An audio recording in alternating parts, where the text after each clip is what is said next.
마태복음 16장 27절에서 28절까지 봅니다. 만자가 아버지의 영광으로 그 천사들 함께 오리니 그때 각 사람이 행한 대로 갚으리라.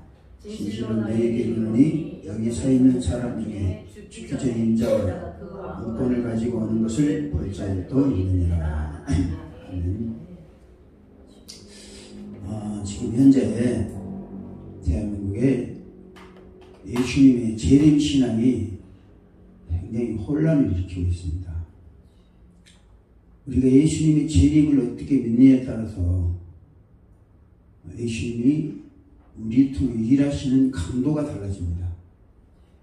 왜냐하면 오늘 말씀 보면 예수님께서 재림하실 것을 예언하신 거예요. 재림하실 때 무엇을 어떻게 오신다고 그랬어요?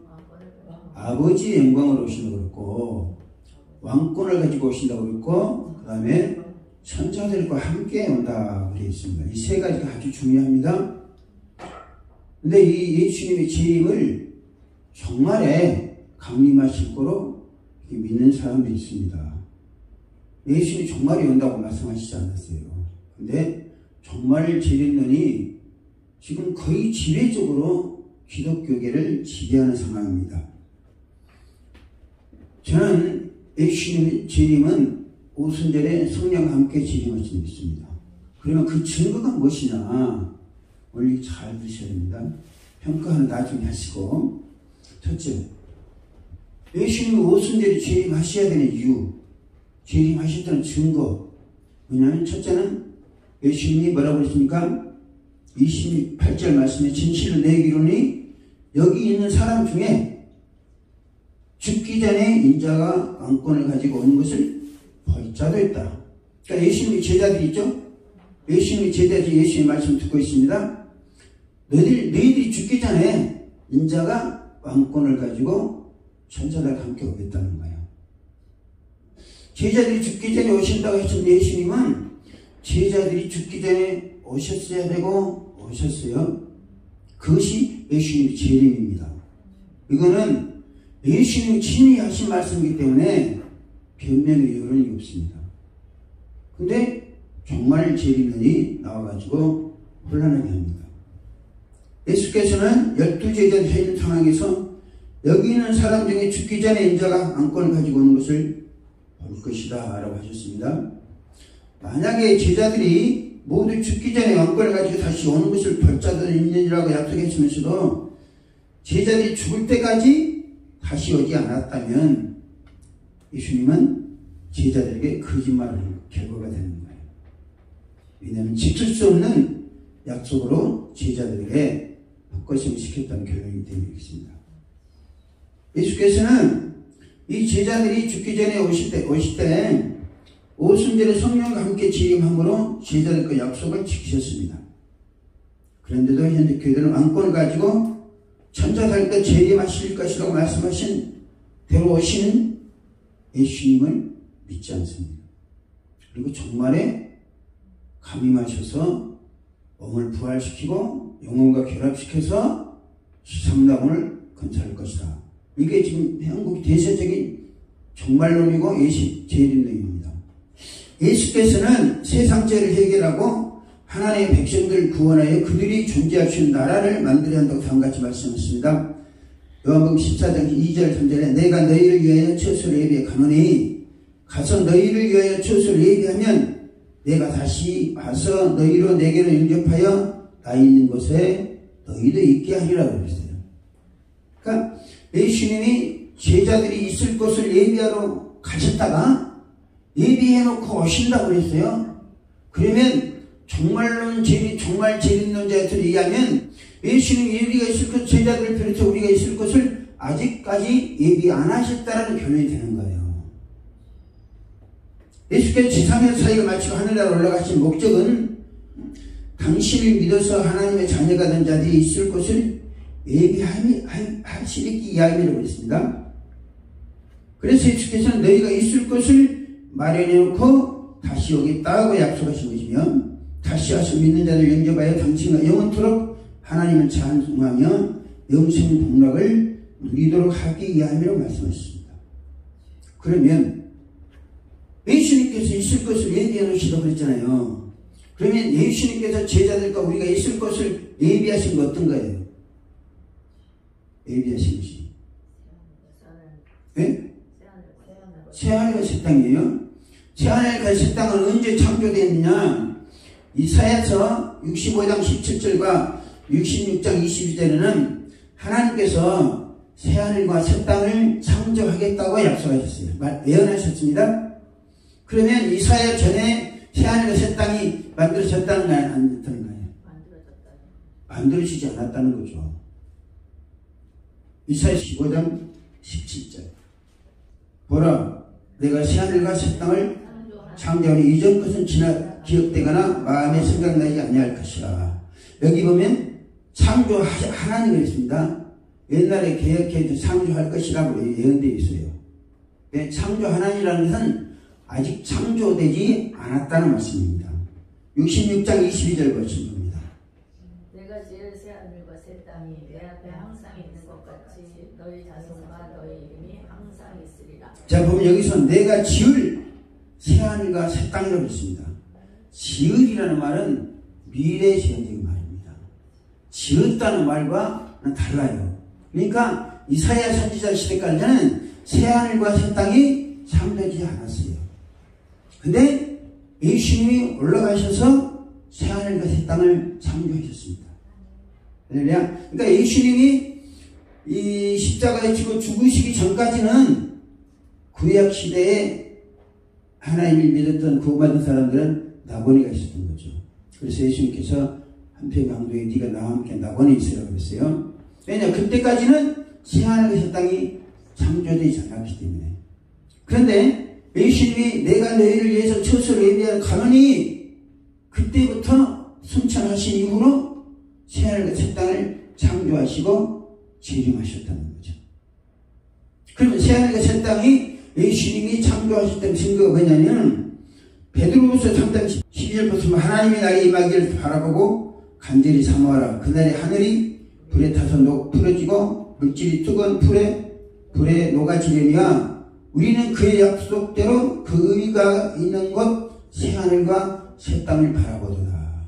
그러니까 사도 베드로는 예수님 승천하신 이후로 뭘 봤다는 거예요? 새 하늘과 새 땅을 봤다는 거예요. 베드로 후서를 쓸 때는 주로 학자들 66년경에 썼을 것으로 말합니다. 64년 내지 66년에 썼을 텐데, 예수님 승천하신 이후로, 그리고 재림, 오순절 성령 강림 이후로 베드로는 영에 눌려서 새 하늘과 새 땅을 봤어요. 그리고 요한계시록 21장 보면 사도 요한에게 하나님께서 새 하늘과 새 땅을 계시해 주십니다. 내가 새 하늘과 새 땅을 보니 처음 하늘과 처음 땅이 없어졌고 바다도 다시 있지 않았다. 아멘. 요한계시록 21장에 하나님께서 일곱 대접 재앙으로 물질 세계를 불태우신 다음에 사도 요한이 보인 게 뭐냐면 새 하늘과 새 땅이에요. 그러니까 이 요한계시록은 95년경에 기록됐을 것으로 봐요. 그러면 95년 사도 요한도 새 하늘과 새 땅을 봤다는 거예요. 근데 사도 요한에게는 새 하늘과 새 땅에 대해서 구체적으로 계시해 주십니다. 구체적으로. 그리고 그 새 하늘과 새 땅에 뭐가 내려오죠? 하늘에서 거룩한 성 새 예루살렘이 내려옵니다. 이것이 계시록의 예언의 주대명이에요. 그러니까 예수께서는 우리가 있을 곳을 예비해 놓고 재림하시다는 결론이 됩니다. 그러니까 정말 죄 있는 자들은 이런 모든 걸 다 부정하는 결과가 되는 거예요. 예수님이 오순절에 성령님께 재림하신 거, 그리고 왕권을 가지고 오셔서 왕권을 가지고 천사들과 함께 오셨다고 그러잖아요. 오겠다고 그러셨고, 그러면 이 정말 죄 있는 신앙을 갖게 되면 무슨 일을 행사하지 못하냐면 예수님이 왕권을 주신 것을 행사하지 못합니다. 왜 안 믿으니까? 예수를 믿는데도 왕권의 역사, 예수님이 왕권을 가지고 와야 되는 이유는 뭐냐면 제자들에게, 우리에게 왕권을 주시기 위한 거예요. 할렐루야. 그리고 천사들과 함께 온다는 거예요. 우리로 하여금 예수님이 천사가 필요한 게 아닙니다. 근데 오순절에 천사와 함께 아버지 영광으로 왕권을 가지고 오실 때는 믿는 제자들에게 천사들을 붙여주시는 거예요. 할렐루야. 그러니까 사도행전 보면 계속 천사들이 많이 나옵니다. 천사들 나와서 누구를 돕죠? 기도하는 사람들, 사도들을 비롯해서 기도하는 사람 돕고 복음을 전하는 사람 도와주고 하나님께서 말씀을 받아오고 그들에게 안내하고 이렇게 합니다. 근데 이게 종말이 있을 사건으로 믿어버리면 우리가 군이 안건 행사할 근거가 없어지는 거예요. 그리고 천사들을 우리 하여금 우리를 위해서 부리라고 보내신 천사들을 우리가 부리지 못하는, 왜 믿지 않는데 천사들이 역사하겠어요? 이런 결과가 나오게 되는 거예요.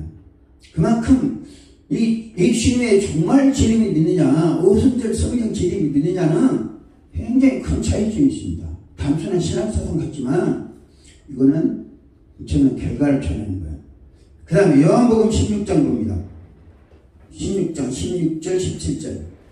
조금 있으면 너희가 나를 보지 못하겠고 또 조금 있으면 나를 보리라 하시니 제자 중에서 서로 말하되 우리에게 말씀하신 바 조금 있으면 나를 보지 못하겠고 또 조금 있으면 나를 보리라 하시며 또 내가 아버지께로 가미라 하신 말씀이 무슨 말씀이냐 하고, 그러니까 이 예수님의 제자들은 예수님이 하신 말씀 이해를 해요, 못해요? 이해를 못하죠? 근데 그 말씀이 성령이 강림하시고 나신 이후에 예수님 말씀이 생각나도록 했습니다. 왜? 예수님은 보혜사 성령이 오셔서 내가 너에게 말한 모든 것을 생각나게 하리라 말씀하셨잖아요. 삼일째 하나님은 분리될 수 없잖아요. 예수님이 육신을 입고 오실 때 성령이 함께 하셨고 성령이 오순절에 강림하실 때도 그때는 누가 함께 하셨어요?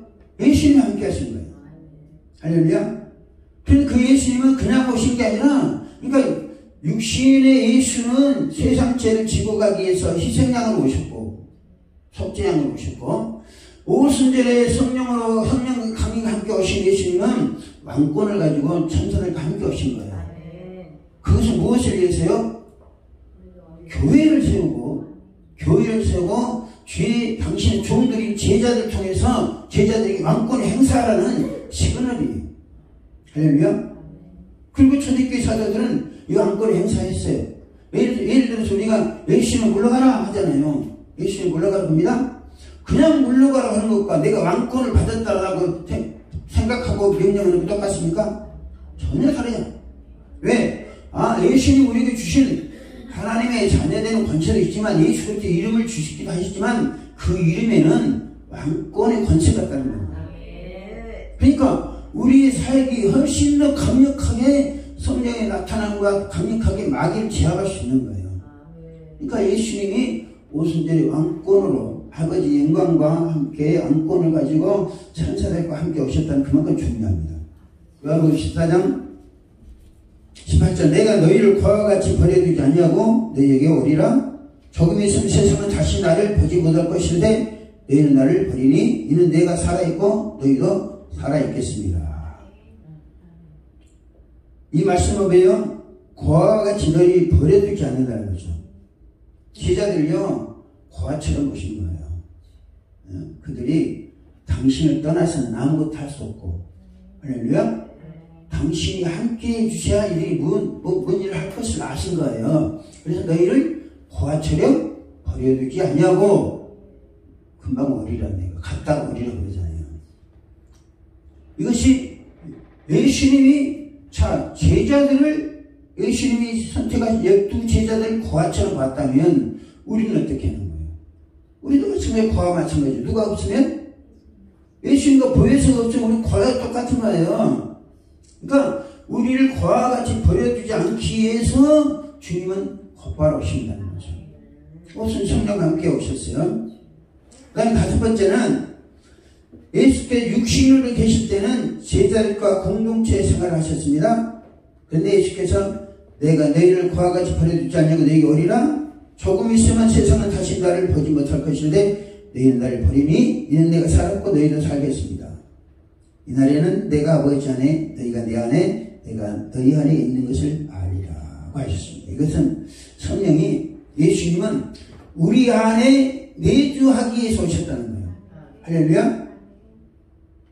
종말이 오시면 우리에게 내주하시러 오시고 주님 종말이 강림하시면 우리 안에 내주하실 수 없잖아요. 그래 안 그래요? 정말에 오실 예수를 정말에 재림하실 걸 믿으면서 우리 안에 내주했어요. 그럼 이건 이론적으로 맞아야 맞아요. 논리적으로 안 맞는 거예요, 이거는. 예? 그러니까 내주하러 오셨으면 반드시 강림하셔야 되는 거죠. 그와 같이 버려주셨냐고. 요한복음 14장 20절 말씀 보면 29절에 너희는 나를 버리니 이는 내가 살아있고 너희도 살아있겠습니다. 그런데 개역 성경에는 살겠습니다. 그렇게 되어 있습니다. 살겠습니다. 너희도 이 말씀 무슨 말씀이냐면 예수님 지금 제자들이 하시는 말씀이에요. 제자들에게 나는 살았고 너희도 살겠습니다. 이 말이에요. 이 말씀은 뭐냐면 제자들이 영이 오순절 성령 강림 전에는 살지 못했다는 거예요. 왜냐면 근데 무슨 성령 강림으로 말미암아서 제자들이 영이 비로소 산 거예요. 할렐루야. 이것이 우리가 물과 성령으로 거듭난 거, 죽은 영이 살았던 것에 대해서 올바로 이해할 필요가 있는 거예요. 뭐 예수 믿으면 너는 다 영이 살았다 그러는데 뭐 살았다는 데 부정할 이유는 없어요. 반박하거나. 근데 실제로 살았느냐? 예수님이 3년 동안 가르친 제자도 성령 강림하기 전에는 나는 살았고 너희도 살겠습니다. 이 말은 너희들은 영은 아직 살지 못했다는 말씀입니다.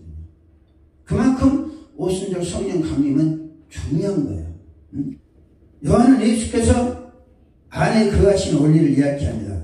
내주하신 원리를 요한일서 2장 27절에 너희는 주께 받은 바 기름 부음이 너희 안에 거하시나니 아무도 너희를 가르칠 필요 없고 오직 그의 기름 부음이 모든 것을 너희에게 가르치고 또 참되고 거짓이 없으니 너희를 가르친 그대로 주 안에 거하라. 자 보세요. 예수님은 기름 부음으로 오셨습니다. 기름 부음으로 우리에게 기름을 부으신다는 거예요. 할렐루야. 기름 부음으로. 기름 부음이 뭐죠? 성령이라고 그러잖아요. 그러니까 요한복음에서는 기름 부음을 보혜사라고 그러고 성령에 대해서 요한 1서에서는 요한 서신에서는 성령을 기름 부음이라고 합니다. 요한복음은 뭐냐면 예수님이 가르치신 말씀이고, 그러니까 예수님이 가르치면 받았지만 성령 아직 체험하지 않았잖아요. 요한복음 14장, 15장, 16절에서 예수님이 성령이 가르치셨습니다. 가르쳤지만 보혜사 올 것이다 그랬지만 가르쳤지만 체험하지는 않았어요. 근데 요한일서에서는 이들이 어떻게 했습니까? 사도 요한도 체험하고 제자들도 체험한 거예요. 정말 성령이 기름 부으심으로 임했다는 거죠. 보혜사가 되실 것이다라고 가르친 것과 보혜사가 되신 성령이 기름 부으심이 임했다는 것은 이거는 실제적 현실을 말씀하는 거거든요. 그러니까 사도 요한은 성령이 예수님이 말씀하신 대로 성령을 체험하고 하려면 그 체험하니까 그게 뭐가 됐다는 거예요? 기름 부음으로 우리 안에 거하신다는 거죠. 할렐루야. 그 다음에 3장 24절에는 그의 계명들을 지키는 자는 주 안에 거하고 주는 저 안에 거하나니 우리에게 준 성령으로 말미암아 그가 우리 안에 거하시느니라. 할렐루야. 성령 말미암아 우리 안에 거하시는 그는 누구예요? 예수님이에요. 그러면 예수님은 성령과 함께 오셔야 돼요? 안 오셔야 돼요? 성령과 함께 오셔야 이 말씀이 이루어지는 거예요. 그리고 사도 요한은 성령과 함께 오신 예수님이 말씀하신 그대로 체험하고 또 자기 제자들 그 성령의 기름 부으심이 임하도록 했다는 거죠. 할렐루야. 그러니까 예수님이 종말에 재림하신다 그러면 이 사건이 이루어지지 안 이루어져요? 안 이루어지는 거죠.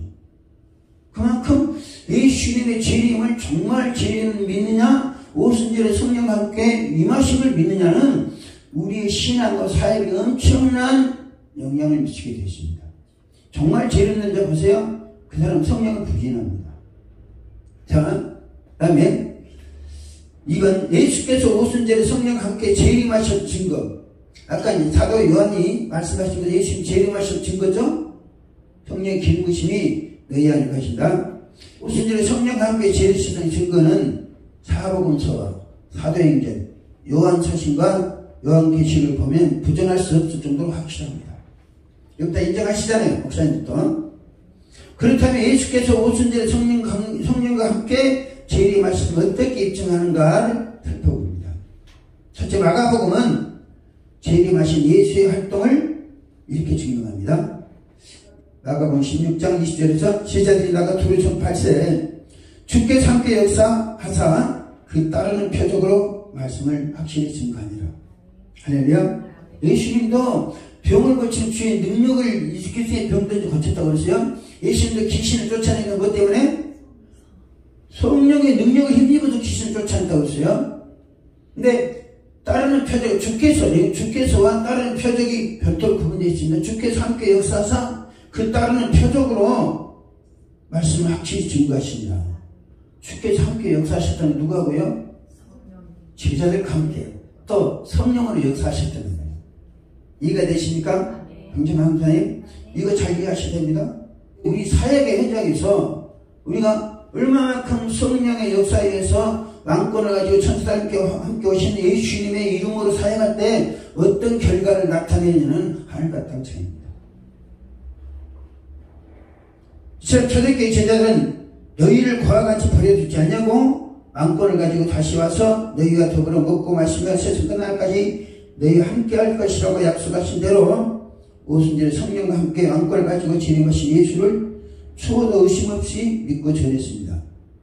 근데 현재 교회들은요 왕권을 가지고 재림하신 예수를 믿지 않아요. 대신에 종말에 재림할 것이다 라고 믿습니다. 두 번째, 예수의 재림이 없이 교회가 세워지는 불가능합니다. 그렇죠? 예수님은 내가 이 반석에 내 교회를 세우니 은비의 관세가 이기지 못하리라 라고 말씀하셨지만 교회를 세운 적이 없습니다. 세웠지 않습니다. 세울 것이라고 베드로에게 약속하셨지만 교회가 세워진 건 아니에요. 근데 오순절 성령의 강림하심으로 초대교회가 세워졌죠? 할렐루야? 그러면 예수님은 성령만 받아서 교회 세우세요 그랬을까요? 재림하셔서 당신의 교회를 세우니까 잡았어요. 당신의 교회를 내 교회를 세운다고 했잖아요. 내 교회를 세웠는데 주인이 빠져요?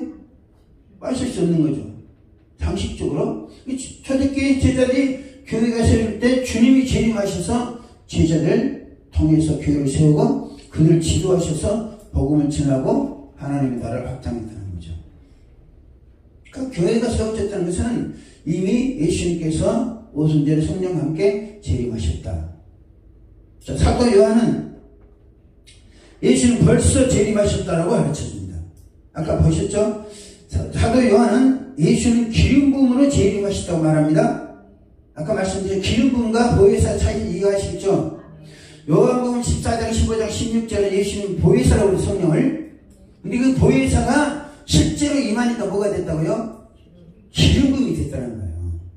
성령의 임재가 기름 부음이시라는 거예요. 보혜사의 기름 부음이 뭐예요? 성령의 임재라는 거예요.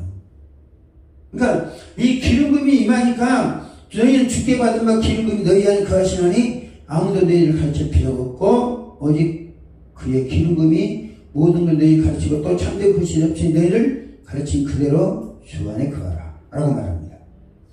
사도 요한이 요한일서 3장 24절에 그의 계명들을 지키는 자는 주 안에 거하고 주는 저 안에 거하시나니 우리에게 준 성령을 말하면 그가 우리 안에 거하신 줄을 너희가 아느니라. 아까도 말씀드렸습니다. 성령은 예수와 함께 하시고 예수는 성령과 함께 하시는 거죠. 우리 안에 내주하시는 성령은 단순히 성령만 오시는 게 아니라 그리스도께서 영으로 성령으로 우리 안에 오신다는 거죠. 할렐루야. 그러면 그리스도께서 요한복음 14장에서는 성령 그가 가르치니까 그랬어요. 근데 사도 요한은 그때 당시에 예수의 말씀을 들었던 요한은 성령을 체험해보고 너희 안에 거하시는 성령은 성령으로 말하면 예수가 너희 안에 거하신다. 할렐루야. 그러니까 성령은 단순히 우리 안에 오시는 게 아니라 예수께서 성령으로 말하면 오신다는 거예요. 그러면 우리가 성령을 체험하는 건 누구를 체험하는 거예요? 예수를 체험하는 거예요. 할렐루야. 성령을 모시는 것은 예수를 모시는 거고 이것이 예수님의 재림 신앙이 되어야 됩니다. 요한일서 4장 1절부터 봅니다. 사랑하는 자들아 영을 다 믿지 말고 오직 영들이 하나님께 속하였나 분별하라. 많은 거짓 선자가 세상에 나왔습니다.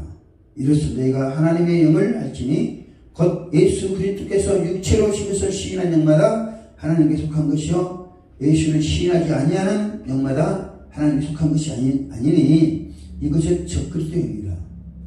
오리라 한 말을 내가 들었거니와 지금 벌써 세상에 있느니라. 오리라 하시는 말씀 들었잖아요. 제자들이나 이 사람들이. 그럼 이건 누가 오신다는 거예요? 예수께서 오신다는 거예요. 오리라 한 말씀 그대로 예수께서 벌써 세상에 와 계신다는 거죠. 근데 와 계시는데 그분이 어떻게 와 계신다? 성령으로 말미암아 와 계신다는 거예요. 할렐루야. 신약 성경은 이렇게 예수 그리스도의 죄인에 대해서 확실하게 이야기합니다.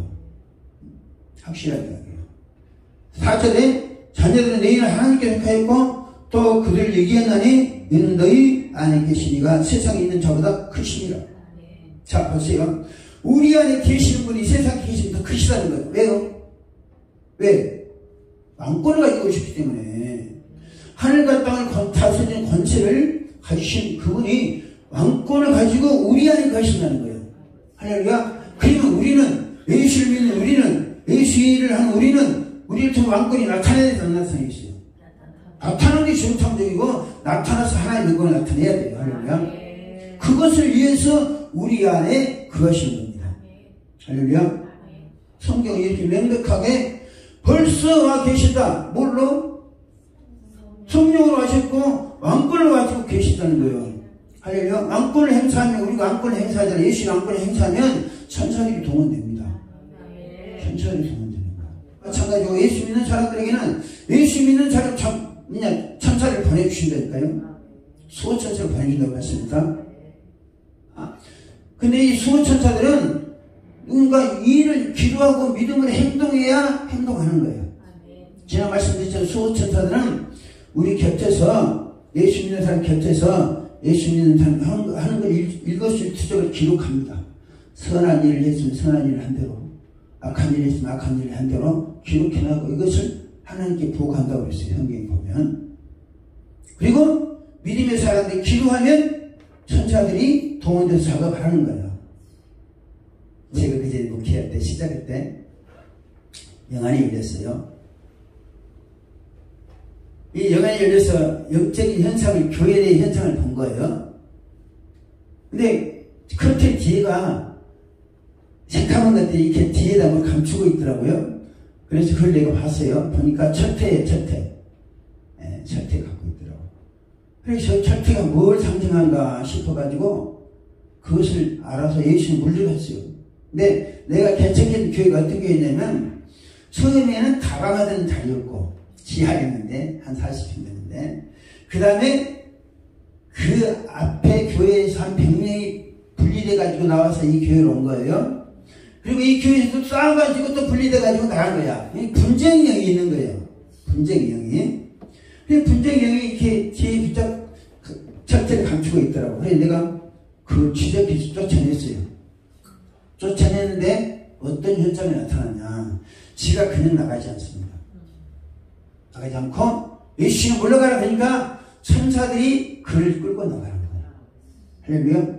왜? 하나님 교회나 우리에게는 천사가, 내가 그걸 통해서 천사, 수천사들이 우리 곁에서 활동하는구나 깨달은 거예요.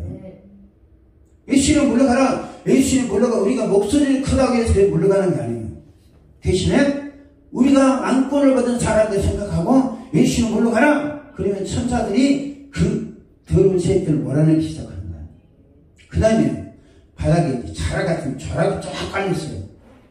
자라가 쫙 깔렸는데 이게 정체를 내가 이해를 못하겠는 거예요.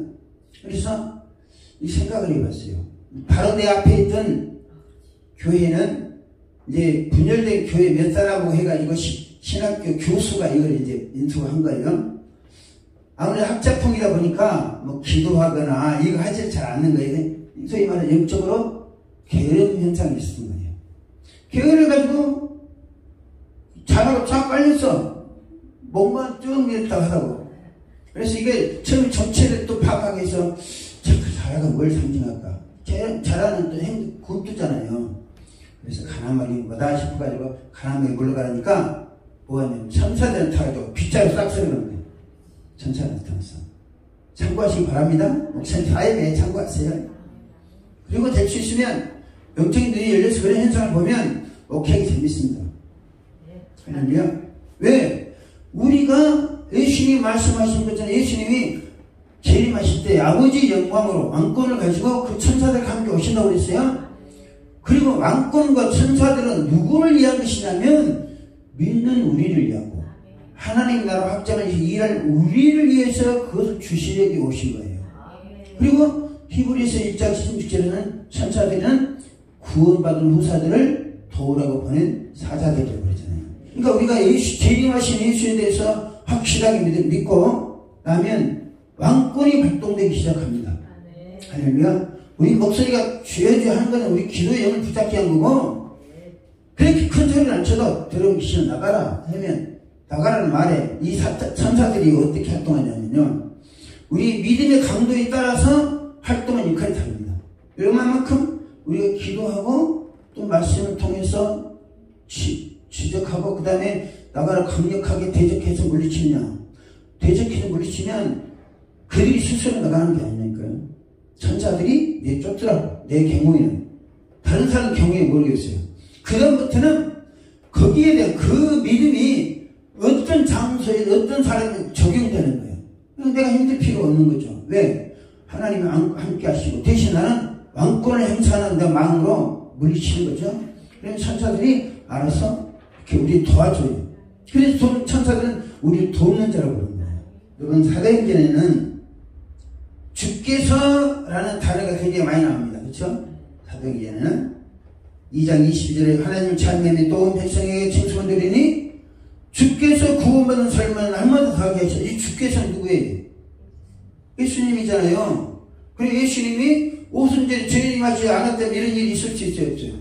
없죠. 재림하셨기 때문에 주께서 함께 역사하신 거예요. 그러니까 교회를 세우신 분도 주님이시고 교회 안에서 역사하신 주님이시라는 거예요. 솔직히 사도도 그렇게 믿었어요.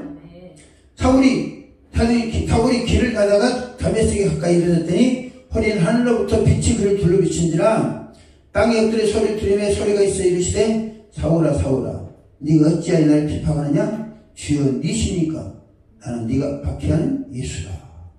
사울을 변화시킨 분도 예수님이라는 거예요. 아니면 사울. 그러니까 우리가 전도할 대상, 우리가 저 사람 꼭 변했으면 좋겠다라고 기도하고 하는 사람 있잖아요. 애타게.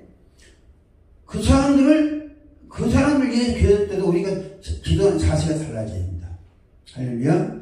사울을 변화시킨 하나님. 사울이 그냥 변화될 사람입니까? 쉽게 변화될 사람이 아니죠. 근데 하나님께서 빛을 나타나서 거꾸로 들여주세요.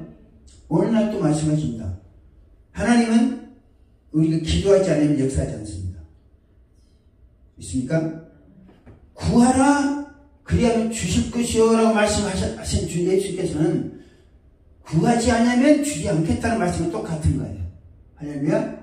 그러면 다메섹에서 사울을 변화시킬 때 누군가 사울을 위해서 기도한 사람이 있었겠잖아요. 그렇죠? 그 사람이 누구겠어요? 김정근 목사님. 쉽게 기억이 나요. 처음 질문 받습니까? 사울을, 자, 우리가 명심할 것은 하나님은 구하는 자에게 주시겠다고 하시잖아요. 부르짖으면 응답하겠다고 하셨어요. 이 말씀은 부르짖지 않으면 안 주겠다라는 말씀이거든요. 구하라고 하신 하나님은 구하지 않으면 주실 수 없다는 말씀이에요. 왜? 당신이 올리아 벗어나니까. 그러면 다메섹에서 사울을 변화시킨 주님이 누군가의 기도를 들으셨을 것이라고요. 그럼 사울의 부모가 기도했겠어요? 예? 제자들? 예루살렘에 박해받고 흩은 제자들이 사울이 기도했을 것 같아요? 네, 그랬을 것 같아요. 가장 간절하게 기도한 사람이 누구냐? 성령께서. 아나니아. 왜냐면 예루살렘 박해해서 흩은 사람들은 사울을 그냥 송치기 보듯이 하게 되는 거고, 왜? 지겹잖아요. 저녁 때문에 교회가 완전히 박살났는데 교회를 흩으신 것도 또 하나님이십니다. 할렐루야. 그리고 흩으시면 하나님이 왜? 자기들끼리 교회 부흥시키는 예수께서 성령 받으면 돈과 서로 흩어져 복음 전했는데 자기들끼리 그 예루살렘 교회에서 짝짝 모으고 있으니까 흩으신 거예요. 근데 흩으셨는데 빌립이 자기 집으로 내려가다가 한 마리 성이 일어나고 기적을 일으켰잖아요. 그게 하나님 역사예요. 그러니까 우리는 박해한 것은 서러운 일이지만 박해를 통해서 흩으신 하나님 뜻을 발견할 수 있었습니다. 근데 다메섹에서 사울이 변화됐어요. 아나니아와 바나바는 둘이 다메섹에 있었잖아요. 사울이라는 사람이 자기를 잡아놓은 걸 알아요, 몰라요? 알죠? 그리고 김 목사님 같은 기도했겠지, 안 했겠어요? 당연히 저 죽이지도 못하고 하나님 저를 어떻게 해주세요. 전 다리 엉덩이를 부셔서 주든지. 그 기도하니까 주님이 나타나셨다는 거죠. 알려면 이 사울이라는 사람이 주님에 의하면 당신의 이름을 이방인과 이스라엘 자손과 인간들이 전하기 위해 택한 그릇이라는 거예요. 그러면 그릇이면 예수님이 택하셨잖아요. 그러면 그릇이면 그거 박해하기 전에 변화시킬 수도 있었죠. 근데 박해하기 전에 변화 안 시켰죠? 기도하는 사람이 없었어요. 그거예요. 기도하는 사람이 없으니까. 기도하는 사람이 없으니까. 자 보세요. 우리가 항상 기도하면서 구하라 하시는 하나님은 구에 응답해 주신다. 구하라 했는데 구하지 않으면 하나님 끝까지 참고 기다리신다. 언제까지? 구할 때까지.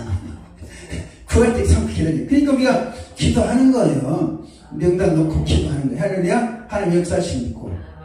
자, 아나니아가 얼마나 간절하게 기도했겠어요. 지금 사울한테 잡히면 끌려가는 거예요. 죽게 지금 끌려가게 돼 있어요. 그런 상황에서 간절히 기도했잖아요. 왜 하필이면 담에서 조상에게 나타나셨느냐. 아나니아가 그 왔을 때만큼 왜 기도했을 것인가. 그것을 역사하신 것이죠.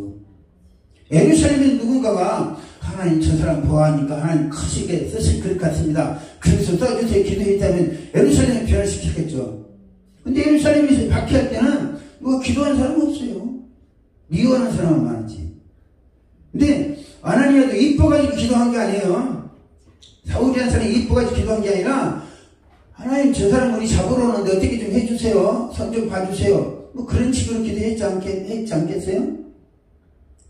또 그 기도한 아나니아에게 예수님 찾아갑니다. 예수님 찾아가서 아나니아야 집가라는 도시 거리를 가면 다소산 사울이 있는데 그가 네가 와서 안수하는 거 보았느니라 가서 고쳐주라 그러잖아요. 기도하는 사람을 통해서 보내는 거예요. 그러는 과정의 사도행 구절에 보면 아나니아하고 주님하고 이제 신경을 합니다. 주님 사람을 잘못 보셨습니다. 그래서 잘못 선택하셨습니다. 하고 이것이 뭐냐면 기도라는 거고 이것이 왕권을 가지고 기도할 필요가 우리에게 있다는 거죠. 헤롯에 의해서 야고보 사도가 순교했습니다. 그리고 베드로는 감옥에 갇혔죠. 여러분 그 사실 다 아시죠? 갇혔는데 사도행 12장 10절 보면 이에 베드로가 정신이 나서 가로되 내가 이제야 참으로 주께서 그의 천사를 보내어 그를 헤롯의 손과 유대 백성의 모든 길에서 벗어나게 하신 줄을 알겠노라. 이 말씀 무슨 말씀이냐면 베드로는 감옥에 갇혔습니다. 그리고 베드로는 잠을 자요. 그쵸? 사도행전 10장 베드로는 잠을 자. 근데 똥줄 탄 사람은 누구예요? 교회야. 교회가 야고보 사도가 순교 당한 것도 아쉬운데 베드로가 죽으면 안 되겠다 싶으니까 교회는 그를 위해서 간절히 빌더라 그랬습니다. 간절히 비니까 뭐가 나타나요? 예수님이 쫙 나타나니까? 예수님이 나타나는 게 아니라 천사가 나타나잖아요. 그렇죠? 왜 천사가 나타나요?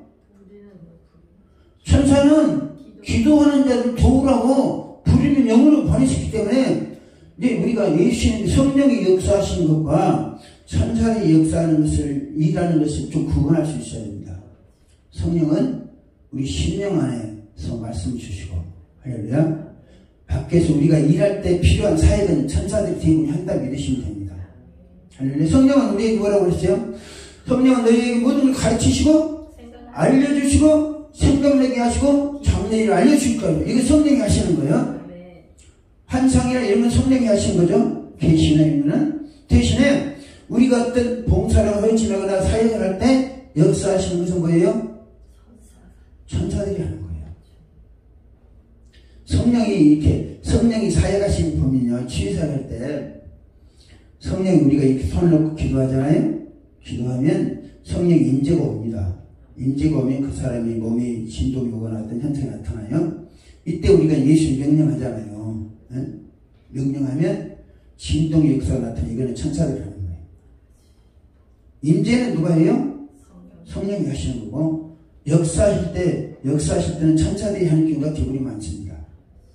이것을 우리가 좀 구분할 수 있어야 돼요. 그러면 우리 사역에 많은 도움이 됩니다. 힘들지 않아요. 왜? 성령이 함께 하시고 또 천사들이 도와줄 텐데 우리가 굳이 이렇게 이마에 땀 펄펄 흘립니다. 난 처음에 땀 펄펄 흘리고 기도 많이 했습니까? 많이 했어요. 근데 성경이 있다고 그게 아니더라고. 내가 이렇게 땀 흘리는 살 일이 아니라 이거는 뭐예요? 내가 인위적으로 뭔 일을 하겠다고 덤비는 거죠. 인위적으로. 근데 꼭 성령 사역이 인위적으로 힘이 팍팍 들어가야 하는 게 아니라 우리는 기도하고 성령돼서 기도하고 성령이 이제 오면 그 다음에 명령하면 천사들과 천사들하고 또 성령 신이 그에게 영감을 주고 뭐 하시긴 하시고 그걸 구체화시킬 수는 없지만 하여튼 예수께서는 성령 함께 오실 뿐만 아니라 왕권을 가지고 오셔서 왕권을 우리에게 주시고 왕권의 행사는 예수님이 하시는 게 아닙니다. 우리가 해야 되는 거예요. 우리가 하면 천사들이 알아서 또 역사를 해주는 거죠. 할렐루야. 사도행전 13장 성령이 이르시되 내가 불러 시키는 일을 위하여 바나바와 사울을 따로 세우라 하시니 이에 금식하며 기도하고 두 사람에게 안수하여 보내니라. 여기는 바나바와 사울을 사도로 세우신 내용입니다. 네, 복음서에서는 사도들을 누가 세웠습니까? 예수님이 세우셨죠. 네, 예수님 시대가 끝나고 오순절 성령이 강림하시니까 말세 시대의 성령 시대가 됐습니다. 그 성령 시대가 되니까 뭐예요? 사도를 성령께서 세우시는 거예요. 물론 예수님의 말씀을 듣고 세우시지만 여기서 사도행전은 주께 성령께서 내가 시키는 일을 위해서 내가 불러 시키는 일을 위하여 바나바와 사울을 따로 세우라 하시니 이에 금식하며 기도하고 두 사람에게 안수해 보내니라 했습니다. 이처럼 성령께서 전반적인 초대교회 이후로 그러니까 병을 고치고 복음을 전하고 심지어는 일꾼 세우는 것까지 성령께 다 주도하셨다는 거죠. 그러니까 주께서 하셨다, 성령께서 하셨다 분리할 필요는 없어요. 그렇죠? 네, 항상 함께 하시기 때문에. 그러나 그리스도와 성령 함께 재림하셨다라는 사실은 명백한 사실입니다.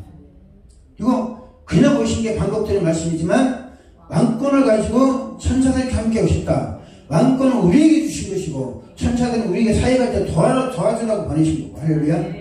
그러니까 이 재림 신앙이 우리에게 담대한 믿음을 갖게 합니다. 그 다음에 일곱 별을 우리가 지금 왜냐하면 예수님이 성령과 함께 재림하셨다는 것을 설명하기 한 겁니다. 일곱 번째는 요한계시록에 있는 말씀입니다. 예수께서 오신데 성령과 함께 재림하시어 교회를 세우고 교회를 감찰하신다는 것을 요한계시록에 이렇게 구체적으로 기록되어 있습니다. 네가 본 것을 내 오른손에 일곱 별의 비밀과 일곱 급 첫째라. 일곱 별은 교회의 사자여 일곱 급 첫째는 일곱 교회니라. 에베소 교회 사자에게 편지하기를 오른손에 일곱 별을 붙잡고 일곱 금첫째 다이에 다니시는 이가 가라사대 라는 내용으로 시작하여 일곱 교회 사자들에게 전달할 메시지를 사도 요한에 계시해 주셨습니다. 라고 정리했습니다. 자, 보세요. 일곱 별을 붙잡고 첫째 사이로 다니신다고 했어요. 그리고 일곱 별은 사자라고 했습니다. 네. 할렐루야? 네. 그러면 예수님은 어떻게 우리를 붙잡느냐고. 일곱 별을 손에 붙잡고 온다고 했잖아요. 그럼 예수님은 어떻게 우리를 붙잡고 다니시는 거예요? 할렐루야. 성령을 함께 하시는 우리 붙잡는 거예요. 네? 성령을 함께 하시는 것이 주께서 우리를 붙잡고 일하시기를 원하시는 거예요. 일하시고 우리를 다니시면서 말씀을 주신다는 거죠. 이것은 예수님이 오순절에 재림하지 않았으면 있을 수 없는 문제죠. 그러니까 정말 재림 신앙을 우리가 이제 견지해야 될 필요가 있습니다. 그래서 그렇게 믿든 말든 우리는 예수님은 오순절에 성령과 함께 재림하셔서 교회를 세우시고 주의 사자들을 붙잡고 지금도 일하신다 라는 사실을 믿어야 된다는 거죠. 그 다음에 아홉 번째 문 밖에서 문을 열어주기를 기다리신 예수. 예수께서 오늘의 성령 함께 재림하셨던 것을 증명한 또 다른 경우는 요한계시록 3장 20절에 문은 내가 사랑하는 자를 책망하여 신기하노니 그러므로 네가 열심을 내라 회개하라. 벌죄다 내가 문 밖에 서서 문을 두드리니 누구든지 내 음성을 듣고 문을 열면 내가 그에게 들어가 그래도 그를 먹고 그는 나로 더불어 먹으리라. 할렐루야. 지금 교회 밖에서 문을 두드리 계시고 또 우리 심령이 들어오기를 오르셔서 문을 두드리 계신다는 거죠. 이 말은 뭐냐? 예수님 강제로 문을 열어라 하는 분이 아니라는 거예요. 우리가 그분을 깨닫고 그분을 모셔드리는, 할렐루야, 그분을 인정하고 주님 모시옵소서, 나한테 오셔서 내 속에 더러운 걸 청소하시고 또 나를 인도하시고 말씀 주시고 나를 붙잡고 들어서시옵소서. 이처럼 성경에는 예수님께서 재림하셔서 지금 문 밖에 두들리고 계신다. 정말에 오실 것을 계획하고 계신 게 아니라니까요. 네? 문 밖에 두들리고 계신다. 우리 개인에게, 우리 가정에, 교회에 문 밖에서 두들리고 계시니까 들어오세요. 제가 이제 1980년대에, 70년대에 문 밖에 한번 갔었는데요. 예수, 조용기 목사님, 예수 성령을 인정하고 환영하고 모셔드리고 뭐 이렇게 그분의 18문제가 있잖아요. 그거는 성령의 사역에 대해서 정통하신 거예요. 네? 왜? 성경이 말씀하시는 거고 하기 때문에. 그래서 하나님께서 그분을 위대하게 쓰셨어요. 정말은 꼭 솔로몬처럼 이상한 방향 같지만 우리 정말 잘 지내는 목사님? 젊어서도 열심히 해야 되지만 정말 인생은 잘 보내야 돼. 솔로몬처럼 그냥 교회 몇 가점 못하다고 평가되면 안 돼요. 마지막으로 10번째, 세상 끝날까지 함께 하겠다고 약속하셨죠. 그렇죠? 주께서 사도행전 10장 20절에 주의 손이 그들과 함께 하시니 주께 돌아오더라, 주께 붙어있으라, 주께 수토하시더라. 이 말씀은 주께서 함께 하신다는 거예요. 우리 함께. 함께 하시는데 성령으로 함께 하신다는 거예요. 할렐루야. 마지막으로 예수께서는 종말에 지상으로 재림하지 않습니다. 많은 사람들이 사도행전 1장에 내가 구름을 타고 가시는 그대로 오시리라 라고 했다고 해서 예수님이 그대로 오실 거 생각을 해요. 물론 그대로 오십니다. 근데 사람들은 예수님이 육신을 올라갔기 때문에 육신이 올 것으로 생각하는 사람이 있어요. 감람산에서 부활하시고 올라가시고 육신의 영이십니다. 할렐루야. 부활 이후로 영치가 되셨잖아요. 영으로 오시는 거예요. 그러나 지상으로 재림하지 않아요. 지금 오셔가지고 성령과 함께 우리 안에 내주하시면서 우리 통해 역사하시지만 정말에, 내가 왜 말씀드렸지? 정말에 주님이 강림하신다고 정말 재림을 주장하는 사람이 많기 때문에 말씀드린 거예요. 정말에 요한계시를 보면 정말에 예수님은 지상으로 내려오지 않습니다. 정말에 2번 강림하셔요. 주님께서. 첫 번째는 알곡을 추수할 때입니다. 알곡을 추수할 때. 예수님 마태복음 24장에서 알곡을 추수한다고 그러셨죠? 추수 때에 내가 추수꾼에게 말하기를 가라지를 먼저 거두어 불사르게 산으로 붓고 곡식은 모아 내 곡간에 넣으리라. 마태복음 13장 30절에 제가 큰 나팔소리 함께 천사들 보내리니 저희가 그 택하신 자들 하늘 끝에서 끝까지 사방이 모으리라. 종말에 그 추수할 때를 말합니다. 주님이 직접 오신다는 게 천사들 보내신다는 거예요. 천사들 보내신다는 거잖아요.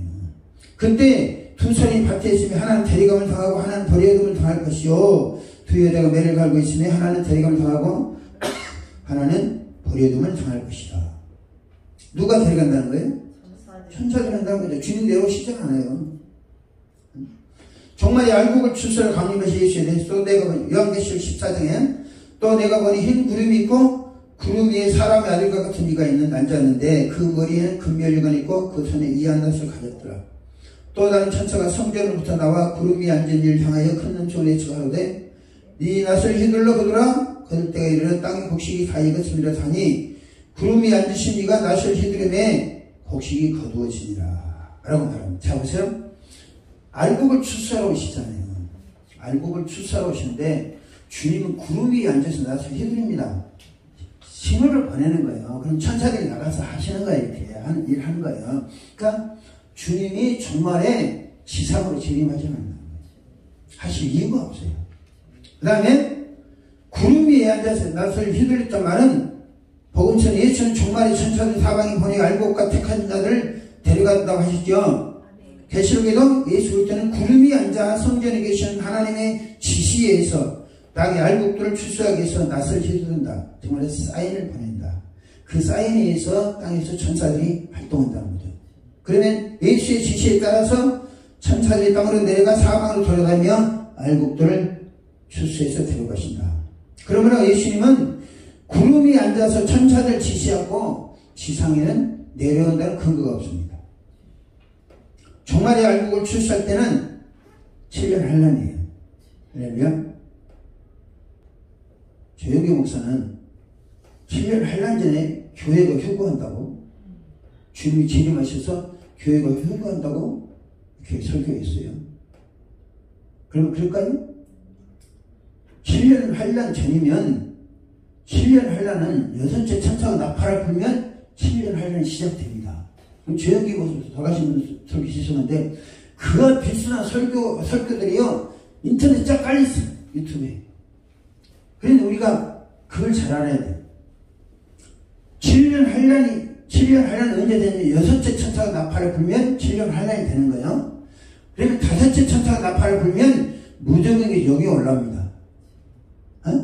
영이 올라와서 세상을 어지럽혀요.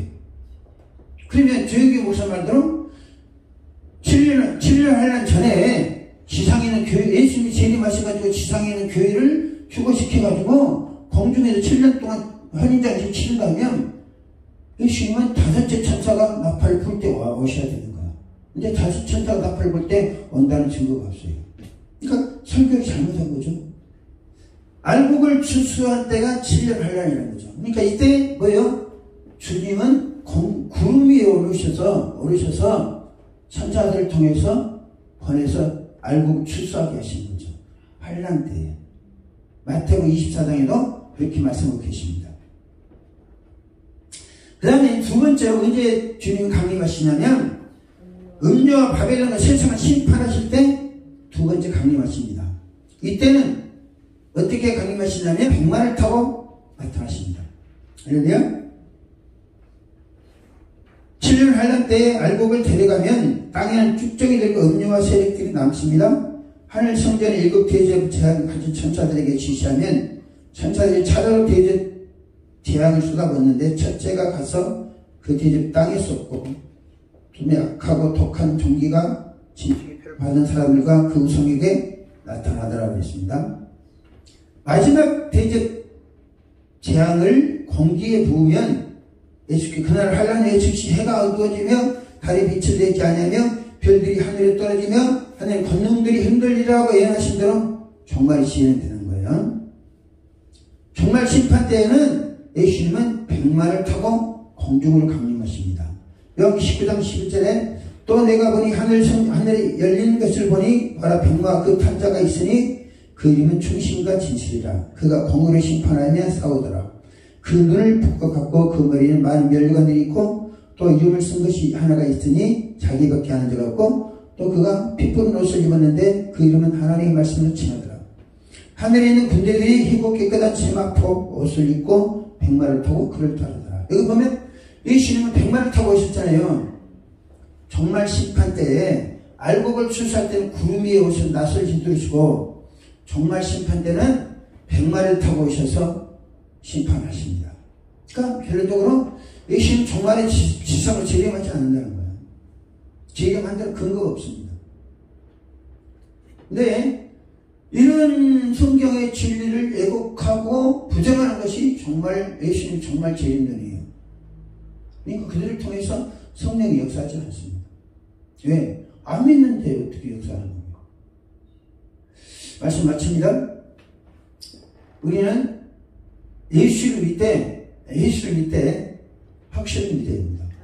그리고 우리를 통해서 일하시고자 하시는, 우리에게 주시고자 하시는 하나님의 모든 권세를 누릴 수 있어야 돼요. 근데 오순대로 오신 예수님은 왕권을 가지고 오셨어요. 그리고 저와 여러분들이 그 왕권을 행사하기를 원하십니다. 왕권을 행사하면 천사들이 활동합니다.